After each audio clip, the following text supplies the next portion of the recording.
میں نے انسانی جذبات کو ابھارنے کے لیے اہم کردار ادا کیا ہے. میں نے اس کا ہر طرح سے خیال رکھا ہے. میں نے کبھی اسے رد نہیں کیا، چاہے اس میں کتنی بھی کمزوریاں ہوں. میں تو انسان کا دیوانہ ہوں.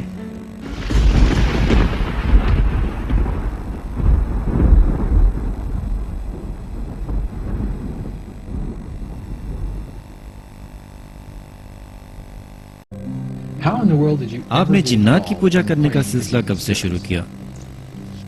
دوسری جنگ عظیم کے بعد جب میں نے نیوی کی ملازمت ختم کی تو میں کینیڈا کے شہر مونٹریال میں اس پیشے کو آگے بڑھانے کے لیے کوششیں کر رہا تھا.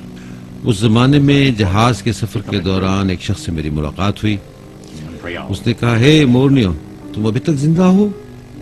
تم سے مل کر بہت خوشی ہوئی. کیا تم میرے ساتھ آج رات کے کھانے میں شرکت کرو گے؟ میں نے اپنے باس سے اس شام کی چھٹی کی درخواست کی. میں اس شام کو اس کے ساتھ کھانے پر گیا. اس نے کہا، میں تمہیں ایک حیران کن بات بتانا چاہتا ہوں. پھر اس شخص نے مجھے بتایا کہ اس کا تعلق ایسے لوگوں سے ہے جو مردہ لوگوں کی روحوں سے بات چیت کرتے ہیں. مجھ سے کہا، کیا تم اپنی آن جہانی والدہ سے گفتگو کرنا چاہو گے؟ میں تو یہ سن کر بہت پریشان ہو گیا. اس نے کہا کہ تم اپنی مردہ والدہ کی روح سے بات چیت کرتے ہوئے خوفزدہ تو نہیں ہوگے؟ میں نے اس سے کہا، مجھے اس بارے میں سوچنے کا موقع دو، کیونکہ میں نے پہلے کبھی زندگی میں اس بارے میں سوچا تک نہیں. ہم میں سے بھی زیادہ تر لوگوں نے اس کے بارے میں نہیں سوچا ہوگا. اس نے مجھ سے کہا کہ تم جانتے ہو کہ تمہارے چہرے سے یہ بات عیاں ہے کہ تم روح کو حاضر کرنے کے عمل سے خوفزدہ ہو. لیکن اس نے ساتھ یہ بھی کہہ دیا کہ مجھے یقین ہے کہ میں آؤں گا ضرور. پھر اس نے مجھ سے کہا کہ وہ سمجھتا ہے کہ میں بہادر شخص ہوں. یہ سب اس نے جہاز میں دوران سفر نوٹ کیا تھا. اس نے کہا کہ تم پہلے والے آدمی نہیں لگتے، تم تبدیل ہو چکے ہو اور بزدل بھی ہو گئے ہو. میں نے سوچا کہ اب بھی مجھے سننا تھا.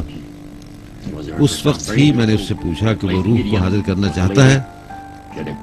ایک دن ہفتے کے روز ہم اس جگہ پہنچ گئے. یہ ہمارا پہلا موقع تھا. جگہ بہت خوبصورت تھی. روح کو حاضر کرنے والی خاتون جسے میڈیم کہتے ہیں، مونٹریال میں اس کا مکان بہت اچھا تھا. اس مکان میں 20 مہمان موجود تھے. میں بھی ان میں سے ایک تھا. اس عورت نے کمرے میں موجود مختلف لوگوں کے لیے مردہ افراد کی روحوں سے رابطے کرائے اور بتایا کہ روحیں کیا کہتی ہیں. ایک شخص نے کہا وہ اپنے ایک دوست سے بات کرنا چاہتا ہے جو 6 ماہ قبل ہلاک ہو گیا تھا، لیکن وہ اس کو کمرے میں حاضر نہیں کرنا چاہتا. اس شخص نے کہا کہ وہ نہیں چاہتا کہ یہ خاتون اس دوست سے بات کرے کیونکہ وہ اس پر اعتماد نہیں کر سکتا. پھر کمرے میں ایک مردانہ آواز گونجی جس نے کہا، ہائے فرینک، مجھے بہت اچھا لگا کہ تم نے مجھ سے بات کرنے کی کوشش کی. دونوں نے ایک دوسرے سے کچھ بات کی اور یہ سلسلہ ختم ہو گیا. اس نے کہا کہ کسی مردہ شخص کی روح سے بات کرنا دنیا میں بہترین چیز ہے.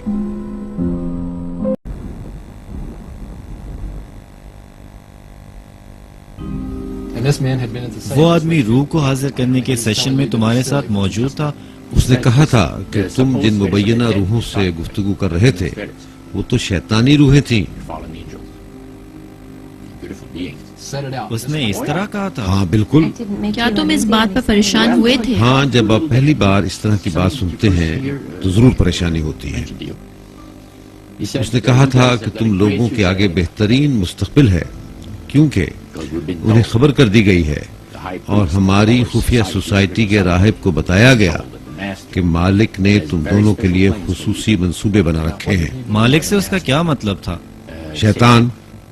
اس نے کہا تھا کہ مجھے پاور چاہیے اور میں پاور کی بنیاد تک رسائی چاہتا ہوں. اس نے مزید کہا تھا کہ کیا تمہیں علم ہے کہ میں کس طرح سے مشہور ہو گیا ہوں؟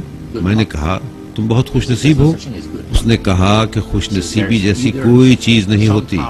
تمہارے لیے کوئی نہ کوئی پاور پس منظر میں سرگرم ہوتی ہے ورنہ آپ زندگی میں کبھی ترقی نہیں کر پاتے. پھر اس کے بعد ہم دونوں نے عالم ارواح کے موضوع پر گفتگو کی.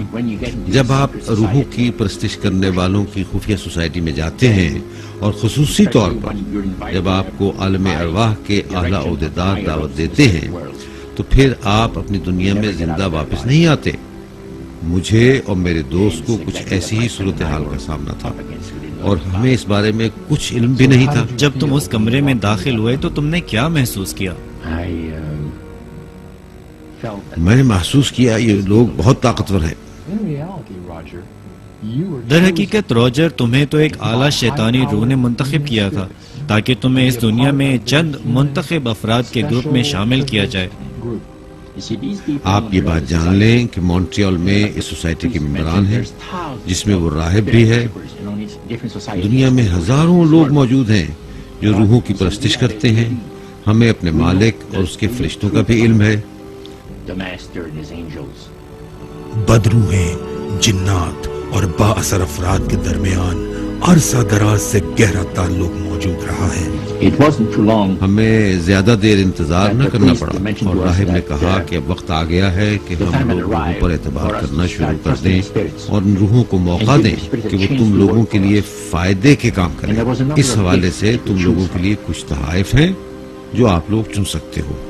بدروحوں کی خدمات حاصل کرنے کے لیے ایک خصوصی معاہدے کی ضرورت ہوتی ہے جس کے تحت کچھ لو اور کچھ دو کی پالیسی پر عمل کیا جاتا ہے۔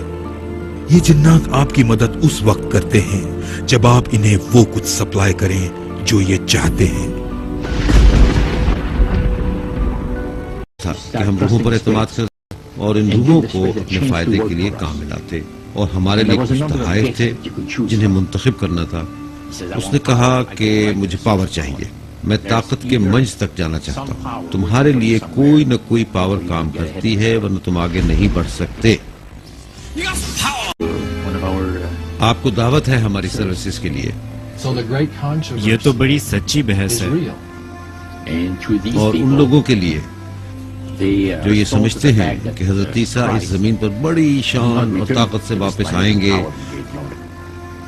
وہ اس دنیا پر تمام دعووں سے دستبردار ہوں گے، کیونکہ بڑے راہب نے کہا تھا کہ حضرت عیسیٰ اپنے تمام دعووں سے دستبردار ہوں گے، کیونکہ وہ بھی جانتے ہیں کہ یہ قرۂ ارض شیطان کی جاگیر ہے۔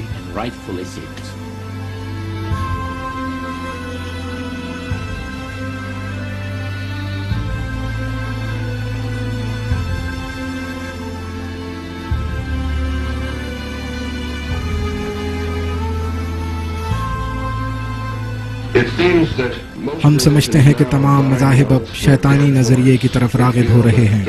ہم شیطانی مذہب کے نئے دور میں داخل ہو چکے ہیں۔ تمام ثبوت ہمارے ارد گرد موجود ہیں، آپ کو صرف انہیں دیکھنے اور سمجھنے کی ضرورت ہے۔